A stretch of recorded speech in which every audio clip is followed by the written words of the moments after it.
که یو سړی خپل لور له د 1/2 حصے په میراث کې د 1/2 حصے په ځای باندې 1/3 حصہ ورکي او هغه په خوشاله بنوالي نه دي څه حکم دی؟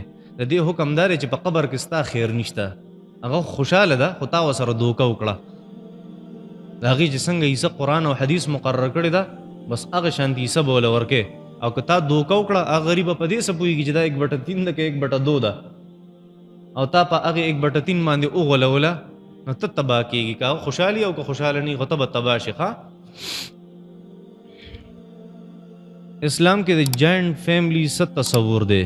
اسلام کې د جاینټ فیملی تصور د دې پورې دی څو پورې چې جایز وي. کوم ځای کې هغه جواز ختم شي، شریعت پابندي راشي، نو بیا جاینټ فیملی نه ده پکار. څنګه یو انسان دی د هغه وس کېږي د بل کور د اغستو او د حفاظت هم څه مسله نشته، دی په یو ټاون وغیره کې اوسېږي چې ښه سکیور دی، نو دله بیا پکار دي چې ځان له کور والي او دی او ښځه د ځان له اوسېږي او د ده رونه د ځان له اوسېږي. رونه او رنداریانې به جدا جدا وي. دغه شان که دی او رور یو ځای اوسېږي چېرته د څه مجبورۍ د لاندې، او مجبوري دا ده چې یا د سکیورټي مسله ده یوه، یا د ده فی الحال وس نه کېږي، او چې بیا وروسته وس شو او سکیورټي هم برابر شو او د ده بچي هغه بیا بلوغت ته نږدې شو، 10 کالو عمر ته ورسېدل، دله پکار دی چې د خپل ورونو نه هغه خپل بچي جدا کړي. صحیح ده؟ ځکه چې دا ماشومان دي چې 10 کالو ته ورسي، نبي علیه صلات وسلام وفرمیل چې د نه بیا ستر پرده کې، ځکه نبي علیه السلام وفرمیل بل تاسو سوال کړو که نه چې ماشوم چې د 100 کالو وي زنانه له پرده پکار ده، نو ما د 10 کالو، ځکه نبي علیه السلام فرمایي کله چې ماشوم د 10 کالو شي نو بیا د دې په بستره کې د خپل ځان نه جدا کړي، دیو بل نه جدا کړي. پوهېږئ په دې خبره باندې؟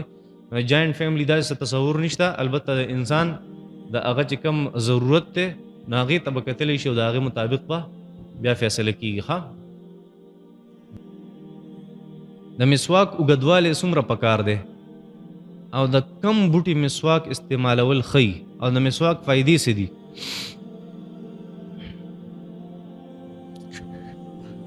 مسواکونو والو نه تپوس وکړئ.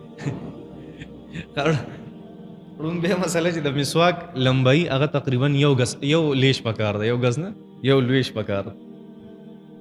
بیا که وروسته ته مسواک برابرې او وړېږي نو خیر دی، هېڅ نقصان پکې نشته. دویمه خبره چې د کم بوټي پکار دی نو ښه بوټي چې کم په احادیثو مبارکو کې راغلي، زیتون راغلی دی او کیکر راغلی. زیتون او کیکر د دې مسواک په صحابه کرام او نبی کریم صلی الله علیه وسلم استعمالو. طبرانی شریف کی روایت ته تقریبا د حضرت معاذ بن جبل رضی الله تعالی عنہ چې نبی علیہ الصلوۃ والسلام او فرمایل نعم السواک سواک الزیتون، ټول بهترین مسواک هغه د زیتون مسواک ته من شجره مبارکه، ځکه الله دې ته قرآن کې شجره مبارکه برکت والا بوټی ویلی دی زیتون ته. او وهو سواکی و سواک الانبیاء، دا زمام مسواک دی او د تمام انبیاء کرامو مسواکو بهترین مسواک هغه د زیتون د بوټي. درېمه خبره د مسواک فائدې څه دي؟ د مسواک فائدې او په احادیث مبارکو کې ډېر زیاتې فائدې راغلي. بهترینه فائدې دا چې نبی رسول الله فرمایل مشکات کی روایت ته چې السواک مطهره للفم ومرضات للرب، دې باندې الله هم رضا کیږي او دې باندې خوله هم پاکیږي. دا یې فائدې. نورې فائدې فقهاء کرام، هغه فقهاء کرام چې د هغې تعلق د طب سره دی، ډېرې فائدې ذکر کړي. یو عالم کتاب لیکلی او اویا فائدې د مسواک ذکر کړي. څومره؟ اویا فائدې د مسواک ذکر کړي. امام شامی رحمت الله علیه په شامی کې فرمای چې صد پاسه 13 فائدې دي، بیا ته یو څو فائدې ذکر کړي دي.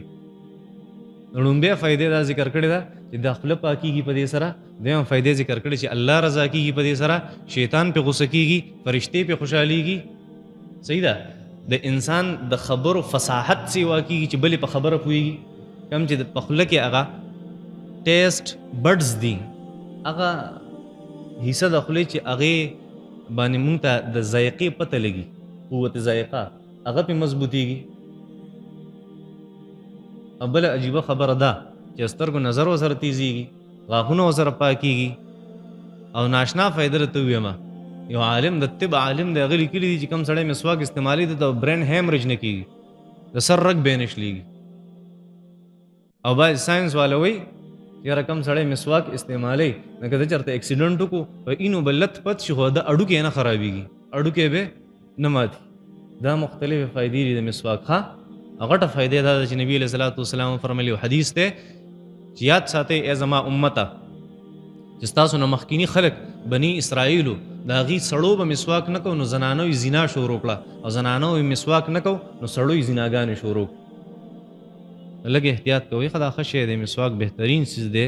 که مسواک په 100 روپۍ میزان لیالی ښه په 500 روپۍ باندې ته موبایل الې د شیطانت دپاره لکه په 100 روپۍ د مسواک واغستو ستا د پیغمبر سترګې به یخي چې زما په سنتو باندې عمل وکړو او فرشتې به خوشحاله چې جومات ته راځي استقبال به دې کوي. ښه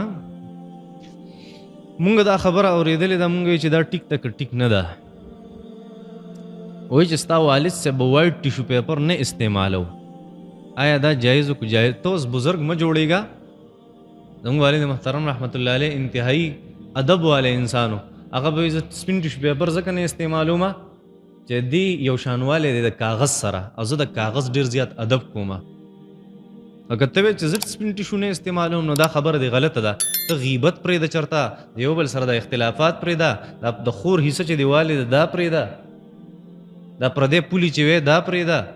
دا ظلمونه او کنځلې او خوله چې غلطه استعمالې دا پرېږده. تاله دا ضروري دي. ښه ټیشو پیپر که سپین استعمالې که تور استعمالې ستا خوښه ده. که یو سړي د سستۍ د وجې په مانځه کې د قیام پاتې شو نو سجده سهوه به کوي او که نه به کوي؟ ښه پرېښودو قیام یې پرېښود د سستۍ د وجې نه سجده سهوه به کوي او که نه؟ یو بله مسله سجده سهوه کې دا یو طرف ته سلام ګرځول فرض دي که واجب دي که سنت دي؟ دا سنت دي. ښه دویم یو طرف ته سلام ګرځول دا سنت دي. که سړي نه پاتې شو سجده سهو یې وکړه نو مونځ هغه صحیح کېږي. دا ړومبۍ خبره چې یاره د سستۍ د وجې مې قیام پرېښی نو مونځ نه کېږي. مونځ به یې دوباره راوګرځئ. ښه دا وایي چې زما یو دوست دی هغه تپوس کړی دی چې کله ناکله زما کور والا ما د همبسترۍ نه منع کوي نو دی وایي چې په دې باندې دا ګناهګاري که نه ګناهګاري؟ ګوره انسان له پکار دي چې دی د انسانانو ژوند تېروي. د څه؟ د انسان د کارغه غونته کې حرص هم نه دی پکار او د بانګي غونته کې شهوت هم نه دی پکار. بانګي ته هم خیال کړی که نه؟ همیشه اوږه وایي نو انسان له پکار دی چې دی د ځناورو خوی په ځان کې نه راولي. صحیح ده؟ په دې خبره تاسو پوه شوئ. زما دویمه خبره حدیث شریف کې راځي چې کله یو نارینه خپلې زنانه ته وایي چې کوروالي طرف ته راوبلي او فابت هغه انکار وکړي چې نه نو سحر ټوله شپه د سحره پورې فرشتې په دې زنانه باندې لعنت وایي. د سحره پورې فرشتې په دې زنانه باندې لعنت وایي. ښه دا حدیث شریف تقریبا بخاري شریف کی روایت دی. مسلم کې روایت دی. تقریبا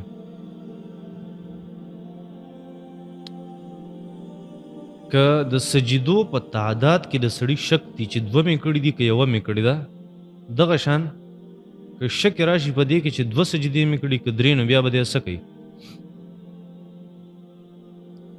ګوره یاد ساتئ همیشه داسې د شک په صورت کې انسان له سجده سهوه پکار ده. څه سجده سهوه ړومبۍ چې کومه مسله ده چې په تعداد کې شک راغلی دی چې دوې کړي دي که یوې کړې ده داسې شک راغی نو په آخره کې دی څه وکړي؟ دی غالب ګمان هغه خپلو جنګوي. دماغ دته څه وایي؟ دماغ دته دا وایي چې دوه دې کړي بس دوه دي. که دماغ دته وایي چې یو دې کړي بس یو دې کړي دویم ورسره وکړه او بیا په آخره کې سجده سهوه وکړي. د شک په صورت کې آخره کې څه کوي؟ سجده سهوه. صحیح ده؟ دویمه مسله که شک راغی چې سجدې دوه کړي که درې کړي او درې کړي دي فرض کا نو بیا هم دله سجده سهوه پکار ده. ولې سجده سهوه پې واجب ده؟ ولې د هغې وجه دا ده چې دا یو زیاتی وکړو په مانځه کې او داسې زیاتی دی چې د مانځه د جنس نه دی. کله چې په مونځ کې انسان داسې زیاتی وکړي چې هغه د مونځ په شانتي نو په ده باندې سجده سهوه راځي. اوس لکه خوراک یې پکې وکړو مونځ یې بیا فاسدېږي ختمیږي. خو سجده وکړو نو دا سجده څه څیز دی؟ د مونځ څیز دی. خو صرف سیوا پکې راغی. یو سیوایي کار په مونځ کې کول او چې هغه د مانځه د ذات نه وي د مانځه د جنس نه وي نو په دې په انسان باندې سجده سهوه هغه واجبېږي. رسې په دې خبره باندې. او که د بار یو کار یو کو چا سره قړتې وکړې خبرې وکړې یا چا خوراک یې وکړو خولې ته چڼه مڼه ور واچولې او ویې جویلې او ویې تېرې کړې نو بیا څه چل کېږي بیا خو یې مونځ فاسدېږي. ښه دی وایي چې مسلم کمرشل بینک د هغې سره معاملات څنګه یې ناروا دي. بینکونو کې دا کم چې کنونشنل بینکس دي که نه څومره د دې سره معاملات درست نه دي. ښه بعضې څیزونه پکې درست دي لږ شانتې خو هغه په نیش برابر دي ځکه د دې سره معاملات درست نه دي. صرف د کرنټ اکاؤنټ اجازت ته اجازت بهتر بیا هم نه دي خو اجازت ته ضرورت ته وجې چې انسان د خپل حفاظت لپاره خپل پیسې په کرنټ اکاؤنټ د نور اجازت نشته. ښه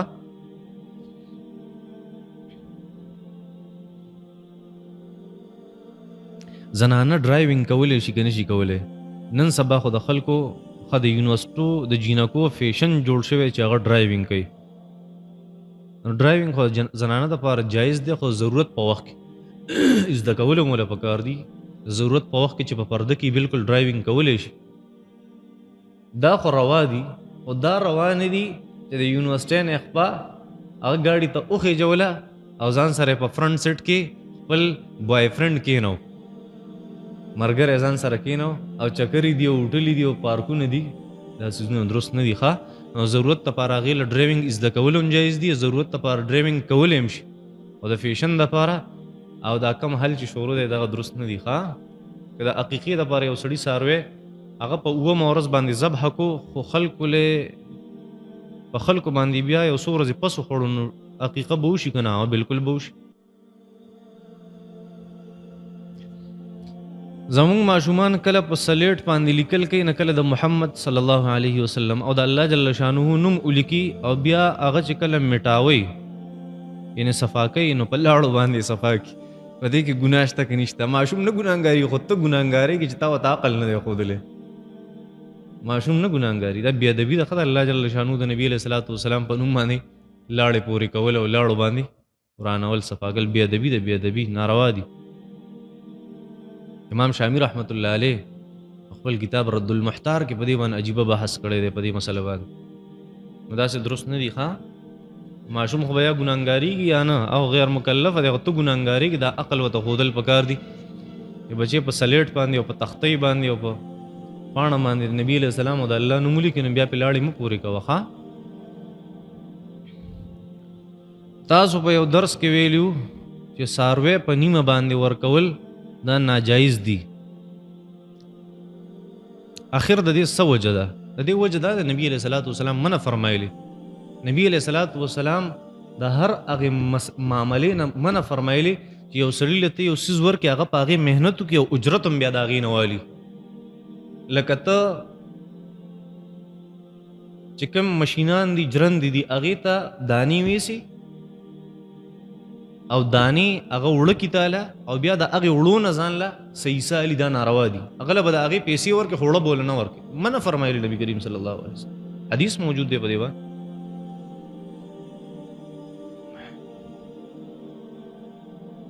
یو عالم دین نن په جنازګاه کې دا وفرمایل چې د زنانه د جنازې کټ له صرف یو محرم د هغه زوی رور او پلار اوږه ورکولی شي د دې نه علاوه چا دپاره جایز نه دي.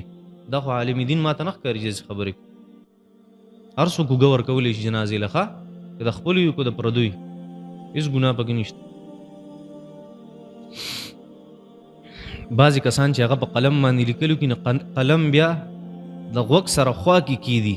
مونږ اورېدلي چې دې سره حافظه کمزوري کېږي. حافظه کمزوري کېږي نه دې سره تیزیږي. دا د صحابه کرامو عمل دی.